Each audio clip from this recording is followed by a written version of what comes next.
There was rampant sexual molestation going on by the counselors and the older people that were up there.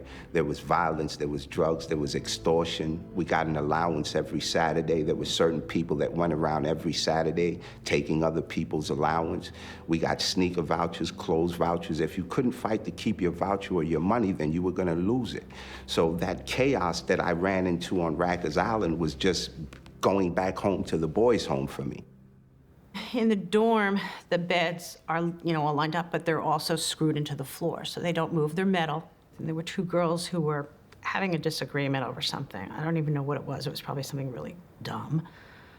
And the one girl literally jumped on the girl, got her on the floor, had her under the bed, and was holding her hair and banging her head up and down, hitting the one side on the concrete and the other side on the frame of the bed, and we were all standing there screaming, saying, "Stop, don't do this." If we interfered with the fight, we would get a ticket. So we really couldn't do anything. And in the meantime, there's blood, and you can smell it, and you hear the flesh. And that smell of blood, I can't, sometimes it gets into me and I just can't get rid of that smell. I can't get rid of it. And the officers just stood there and watched this go on. And I have never felt so helpless. So there was this time where we were in the dorm and these two guys got into it. And one of them were like, he wasn't a tough guy, but he had food and they were pretty much trying to like take his food. And I seen him go to the CO and tell the CO like, yo, I can't live here. So the CO was like, well, pack your stuff and put it on the gate. So he went back and he sat on his bed, he packed all his stuff. The guys were forming around him. They're moving in suspicious ways. Not making a circle around him, but they're moving in suspicious ways. And there's pretty much one who's just keep like going and mess with him.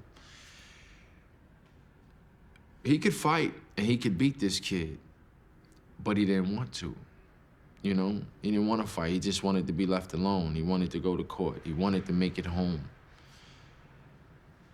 And he grabbed his bag and he was making his way to the door. And the kid went and grabbed a cup, a green steak cup, and filled it up with hot water and threw it all in his face and burned him.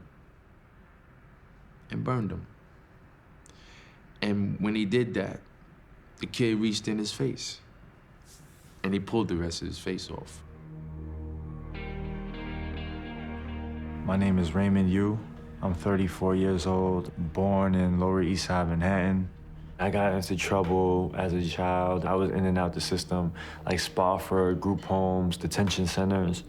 So before I went to Rikers Island, I was already like seasoned. I was on a phone, and I was relatively new to the house. I had court the next day. So I called my mother, and somebody taps me from behind. And I was like, yo, you can't use that phone. I was just like, yo, get away from me, yo. And then I'm talking to my mother.